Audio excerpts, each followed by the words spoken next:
the organizers of ARC for inviting me. Perhaps I could just start by saying that I think that the challenge that Philippa and the organizers of this conference have laid out is much bigger even than we speakers have been told. It's a sort of challenge upon a challenge to be invited to be optimistic about the future from the wastelands of East London. And I'd like to tell all foreign visitors to this conference that if you go just a few miles from this conference center, you'll find a most charming and historical city with many landmarks worth seeing.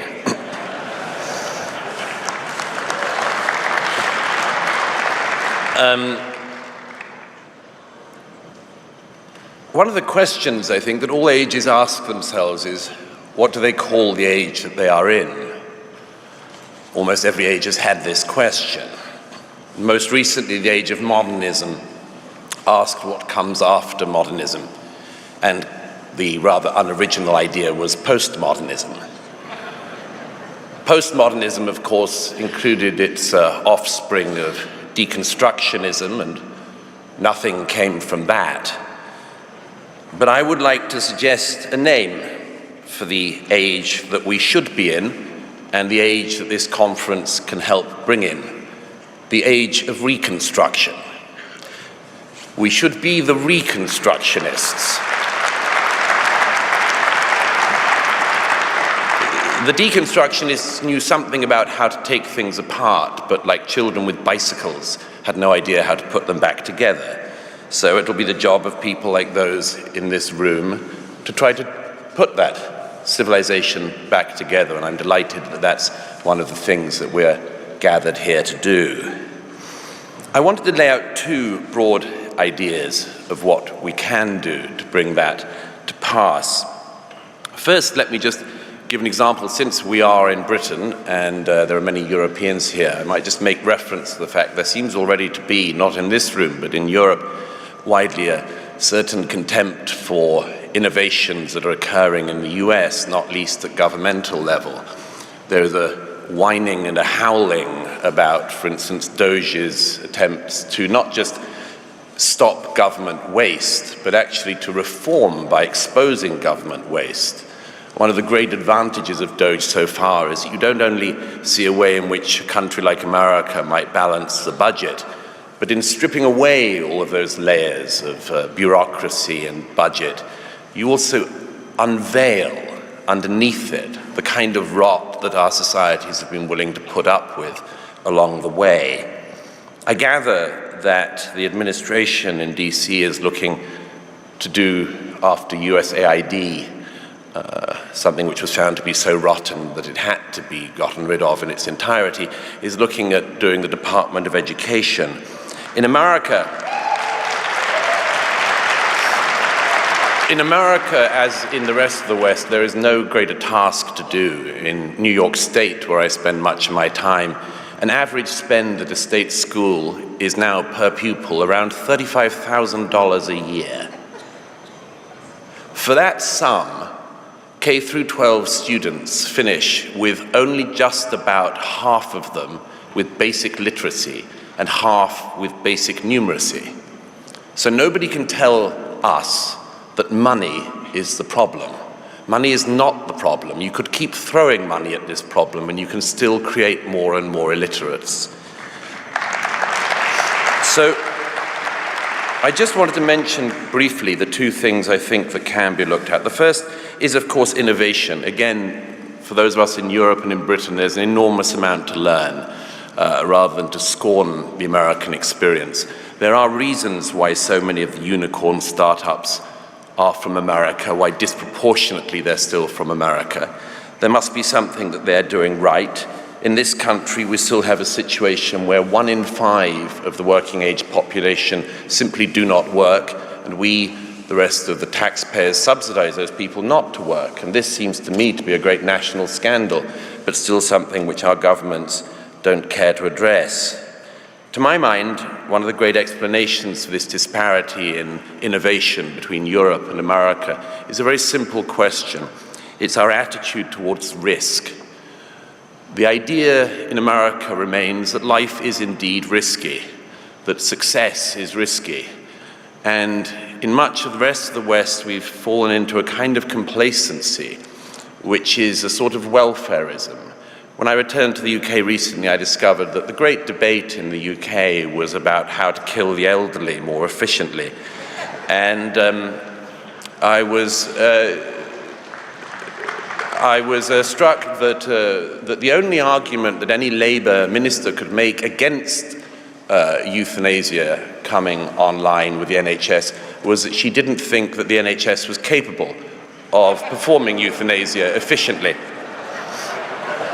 I mentioned in The Spectator at the time that this was, I think, wrong in one important degree. The NHS is a world leader in killing the elderly. It's just that they only kill the people who don't want to die. The NHS, to which endless governments in this country pour money, is always told to us to be the envy of the world, and yet, of course, none of us can find a GP appointment. But I wanted to mention one other main thing, and to do so I just want to reflect on something that's been much on my mind in the last couple of years. I spent most of the last couple of years in Ukraine and much lengthier time in the Middle East covering the wars there. And when I returned to the UK in December, I bumped into a politician friend from Westminster and I was extolling the virtues of the IDF, with whom I've been embedded for much of the last year in Gaza and Lebanon and elsewhere. And she said to me, isn't it remarkable that extraordinary events throw up these extraordinary people? I was singing the praises of the amazing young men and women of the IDF as they battle the death cults of Hamas and Hezbollah. And this politician said to me, it is amazing, isn't it, Douglas, that this young generation has stepped up to the challenge, has answered that question of whether or not their generation is fit for the civilizational challenge. And she said, it's extraordinary the way in which events throw up people. And I said to her, there's a tweak we need to do to that analysis, which is it's not just extraordinary events that throw up extraordinary people. It's extraordinary events when they come up against people who have been extraordinarily well cultured. And what I mean by that is that it's not enough that a civilization or a generation comes across a defining moment. It is that when that happens, you know what you're fighting for. It is that you know you're fighting for your faith, for your family, for your people, for your tradition, for your way of life, and very much more. Clever people can sometimes say very stupid things, and in a recent interview, Yuval Noah Harari, who wrote *Sapiens*, was asked if there was any book that he would recommend that people could read in the present to understand the future that's coming, and he said no, he couldn't think of such a book because change was going to be so incredibly fast. And I said a couple of days later at an event in Jerusalem, that's flat out wrong. Change has always happened. And if you want a book to guide you, how about having the book that guided your forebears? Now, to do that, you have to come to the second thing I wanted to mention this morning that you need for civilizational renewal. And that's the ability to look back. To look back. We've wasted so much time in recent years. We've wasted so much time. People have made us move at such a retarded speed. We've had years of talking about the most basic things that our species knew. Men and women, what are they? Come on. Who had time for this? Who has... And the problem is that there is a cost to this. There has been a civilizational cost to be made to go at the speed of the slowest kids in the class. Now, one response to the era of mass migration that I've written a great amount has been what I've described as the deculturation of our societies. The idea that in order to welcome people into our societies, we effectively have to pretend that we are uninteresting places unimportant places until migration makes us interesting.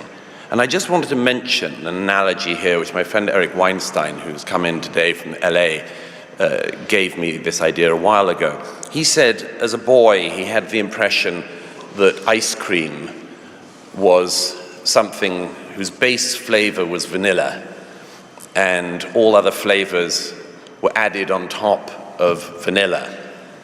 And he said it was only at some point in his youth that he discovered that vanilla itself is a flavor, and a very complex flavor. Now, we in the West have created an extraordinarily complex and rich flavor, and we have spent recent years pretending that we have no flavor, or that flavor is something that only other people bring to us. And this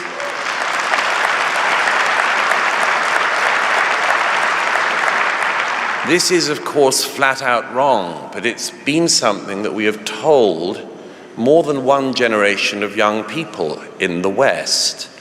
We've told them that we don't really have anything very great, or if we do, we oughtn't to talk about it too much.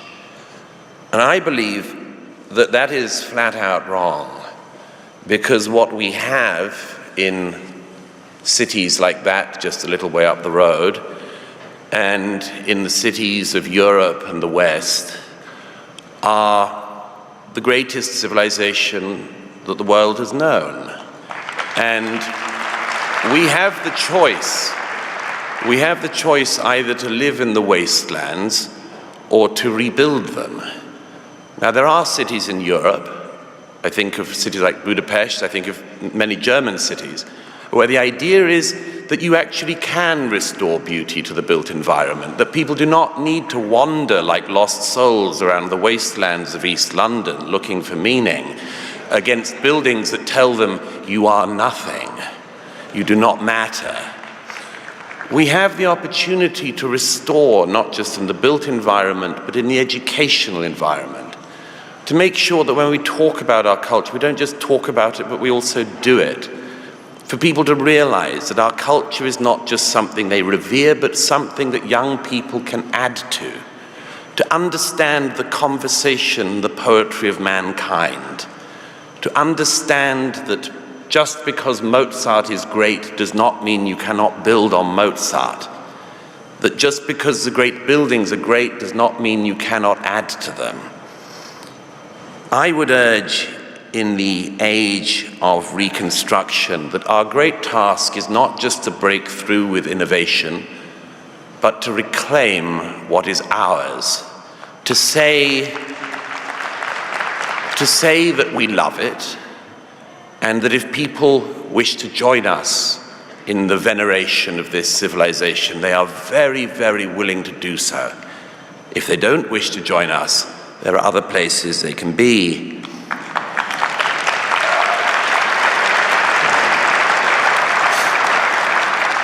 Everybody knows that those of us who revere T.S. Eliot revere him in part because he told us, and indeed tells us still, that a civilization can be reclaimed even at the 11th hour. But even in this hall, I would say that there is another possibility as well, which other philosophers, Strauss and others, also give us, which is the possibility that civilization can also be reclaimed even at the 13th hour, even in the most inauspicious circumstances, and most importantly today, from the most inauspicious of locations. Thank you.